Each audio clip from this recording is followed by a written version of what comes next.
민수기 7장 10절에서 89절입니다. 10절.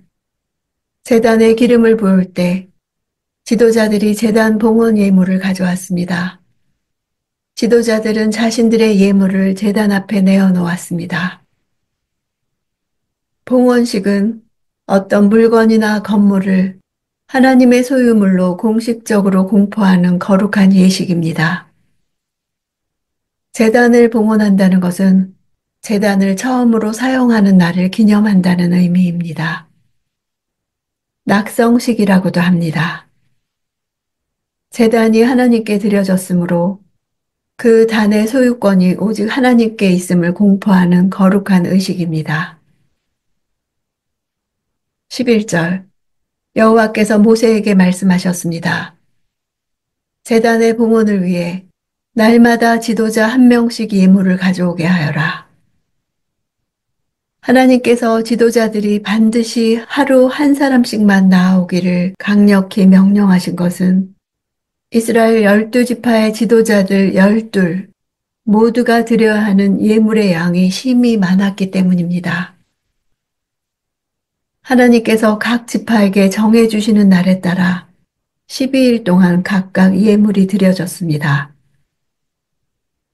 이때 각 지파가 예물을 바치는 순서는 군사로 나갈 만한 백성들을 계수하기 위해 부름받은 지도자들이 속한 지파들의 순서와는 일치하지 않지만 이스라엘의 진 배치 순서와 일치합니다. 이스라엘 12지파를 대표하는 지도자들이 바친 예물로 12일 동안 드려졌다는 것은 이스라엘 전체가 제단을 하나님께 드리는 거룩한 의식에 동참했다는 상징적인 의미를 지닙니다. 12절. 첫날 예물을 바친 사람은 유다지파 암미나답의 아들 나손이었습니다. 이후 88절까지 지루하고 반복적인 나열을 보여주는 것은 하나님이 제물들을 낱낱이 기억하고 계시며 계수하심을 나타냅니다. 하나님은 성도 개개인의 헌신을 매우 소중하게 여기심을 알 수 있습니다. 본문은 대단히 길지만 구조는 단순합니다. 12지파의 지도자들은 소속과 이름만 다를 뿐 그들이 제단 앞에 드리는 헌물의 종류와 양은 동일합니다. 하나님께 드리는 헌신은 남들에게 보이기 위함이 아니라 각자의 신앙 고백인 것입니다. 다른 모든 지파들의 지도자들을 말할 때는 지도자인 누구 하고 지도자라는 단어가 들어가 있는데 유다 지파 나손만은 지도자라는 단어가 들어가 있지 않습니다. 그 이유는 유다 지파의 다윗 왕을 통해서 장차 오게 될 메시아인 예수께서 유다 지파의 진정한 지도자임을 부각시키기 위함입니다. 13절. 그의 예물은 성소의 세겔 단위로 해서 130세겔 나가는 은접시 1개와 70세겔 나가는 은대야 1개에 곡식 제물로 쓰기 위해 기름 섞인 고운 가루를 가득 담은 것과 실제 제사를 드릴 때는 속죄제를 먼저 드리고 감사제사인 번제, 소제, 화목제의 순서로 드립니다. 그런데 제단 봉헌을 드릴 때는 헌물의 크기나 비용을 고려하여 소제, 번제, 속죄제, 화목제의 순서로 드리고 있습니다. 모든 지파가 균등하게 헌물을 드림으로 골고루 성막 유지와 관리를 책임졌음을 보여줍니다. 은접시는 밀가루같이 물기가 없는 성분을 담는 그릇이고 은대야는 술이나 피같이 액체를 담는 데 사용됩니다. 17절.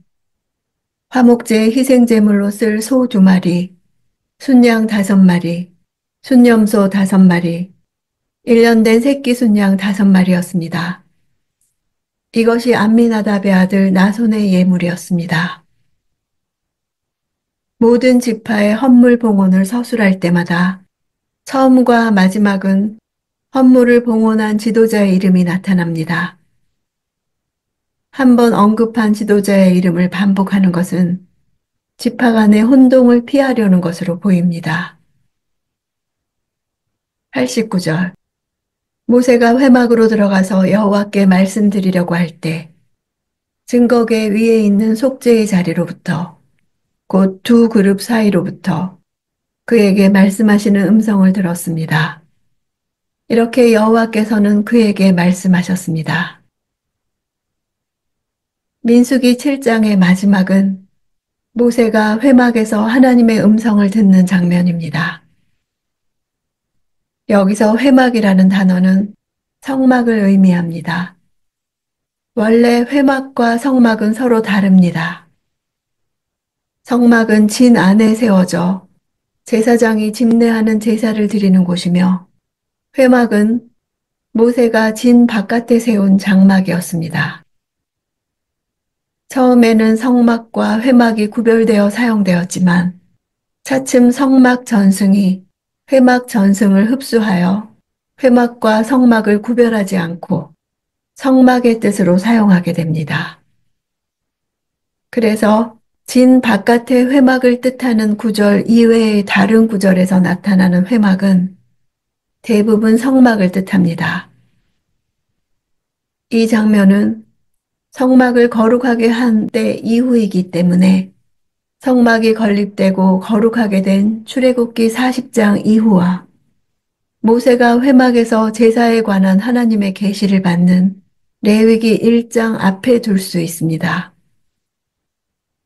모세가 말씀드리려고 할 때 그에게 말씀하시는 음성을 들었다는 것은 모세와 하나님이 상호적인 대화를 했다는 의미가 있습니다. 성막은 하늘의 하나님이 이제 땅 위에 거처를 가지게 되었음을 의미하며 이스라엘 자손들 가운데 하나님께서 움직이는 집을 가지게 되었음을 의미합니다. 하나님은 하늘의 거처를 가지고 계시지만 땅에 있는 그분의 거처도 좋아하십니다. 모세는 하나님께 말씀드릴 일이 있을 때, 하나님으로부터 음성을 들어야 할 때, 하나님과 대화하기 위해서 회막으로 들어가 하나님의 음성을 들었습니다. 우리도 내적 지성소를 세우고 구별하여 항상 지성소에 들어가 가장 깊은 곳에서부터 주님의 음성을 듣습니다. 내적 지성소를 잘 관리하는 삶을 사는 것이 거룩한 삶이며 예배의 삶이고 산 제사로 올려드리는 삶이자 왕 같은 제사장의 삶입니다.